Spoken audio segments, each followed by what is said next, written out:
मैं Mahendra Kumar Jajoria, associate professor भूगोल विभाग। जल संसाधन में आज हमारा टॉपिक है भूजल की उत्पत्ति। भूजल पृथ्वी तल के नीचे स्थित अपारगम्य शैलों के संस्तरों की स्थिति के कारण विभिन्न मंडलों के रूप में उपस्थित रहता है। भूजल के ऊपरी स्तर को भौमजल स्तर कहा जाता है तथा जिन शैलों से होकर भूजल प्रवाहित होता है उसे जलभरा कहा जाता है। दो जलभरों के मध्यवर्ती अपारगम्य जल स्तर को मृत जलभूत कहते हैं। यहाँ जल इतनी तीव्रता से संचारित नहीं हो सकता कि जल संभरण किसी रूप या झरने के लिए पर्याप्त हो सके। स्पष्ट है, भूसतह की आंतरिक संरचना की भिन्न भिन्न प्रकृति के कारण भूजल विभिन्न स्थानों पर विभिन्न मात्रा में मिलता है, जो निम्नलिखित स्रोतों से धरातल पर प्रकट होता है।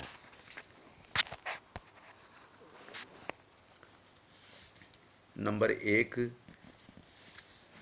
स्प्रिंग या जल स्रोत। भूमिगत जल का जो भाग धरातल पर किसी प्राकृतिक छिद्र से निकलता है तो जल स्रोत झरना या चश्मा कहलाता है। यह शैल संस्तरों की संरचना के अनुसार संचरित होते हैं। वर्षा जल पारगम्य शैलों से होकर रिश्ता हुआ भूमिगत होता है, लेकिन जब संचरण मार्ग में अपारगम्य शैलें विद्यमान होती हैं तो जल नीचे की ओर गति नहीं कर पाता है तथा इन अपारगम्य शैलों के सहारे ऊपर की ओर प्रवाहित हो जाता है तथा यही जल स्रोत या झरने के रूप में धरातल पर प्रकट होता है। यह जल पर्वतीय या ढाल क्षेत्रों में भूसतह पर उभरी हुई भेद पारगम्य शैलों से एकत्रित जल स्रोतों के रूप में भूसतह पर फूट पड़ता है। ये जल स्रोत जल के स्थायित्व के आधार पर दो प्रकार के होते हैं। स्थायी स्रोत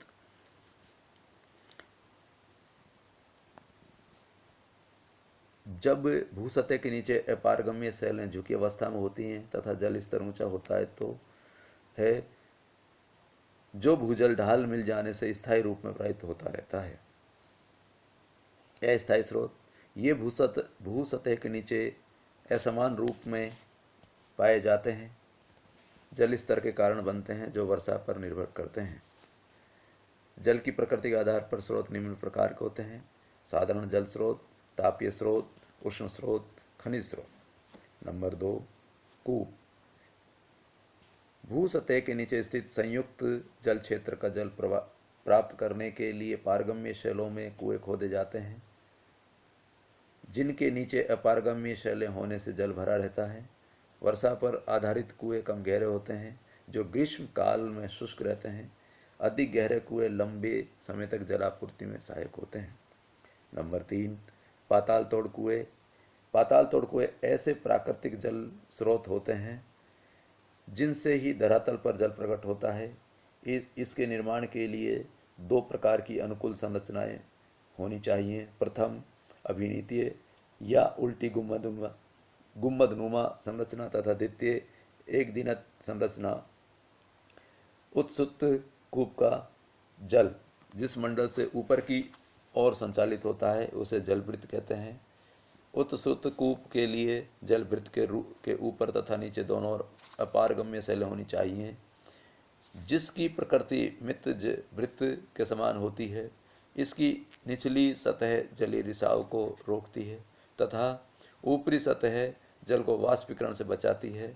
जलवृत्त के सतह पर खुलने वाले भाग को अपवाह क्षेत्र कहते हैं। वहाँ से जलवृत्त के पारगम्य स्तर में प्रवेश करके केंद्रीय भाग में पहुँचता है तो धीरे धीरे पारगम्य स्तर के जल से भरने पर जल स्थितिक दबाव शीर्ष निर्मित हो जाता है। यह स्थिति यह बन जाती है कि ऊपरी सतह पर कूप जलवृत्त की गहराई तक खोदा जाए तो जल स्थितिक दबाव के कारण जलवृत्त का जल स्रोत के रूप में स्वतः भूसतह पर प्रकट होने लगेगा, जिससे पाताल तोड़ कुएं का निर्माण होता है। विश्व में सर्वाधिक पाताल तोड़ कुएं ऑस्ट्रेलिया में पाए जाते हैं। क्वींसलैंड, न्यू साउथ वेल्स तथा दक्षिणी ऑस्ट्रेलिया में लगभग 6 लाख वर्ग मील क्षेत्र में इनका विस्तार है। ग्रेट ब्रिटेन में लंदन क्षेत्र, रूस में मॉस्को, आर्टिजियन बेसिन, यूक्रेन के नीपर डॉट्स गर्त आदि क्षेत्रों में पाताल तोड़ कुएं पाए जाते हैं। Number 6 geyser. आइसलैंड की भाषा में गसर शब्द का अर्थ फुहार छोड़ने वाला होता है। होम्स के अनुसार गीजर गर्म पानी के स्रोत होते हैं जिनसे कुछ समय के अंतराल पर उष्ण जल तथा वाष्प तीव्रता से निकलती रहती है। इस जल का तापमान 75 डिग्री से 90 डिग्री सेल्सियस तक होता है। अमेरिका के वायोमिंग राज्य के येलोस्टोन नेशनल पार्क में प्रसिद्ध ओल्ड फेथफुल सहित 100 गीजर हैं।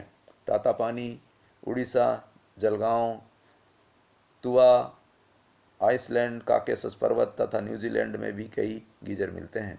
सोहोना, मणिकर्ण, पूंगा घाटी तथा अनंतनाग में भी गीजर मिलते हैं।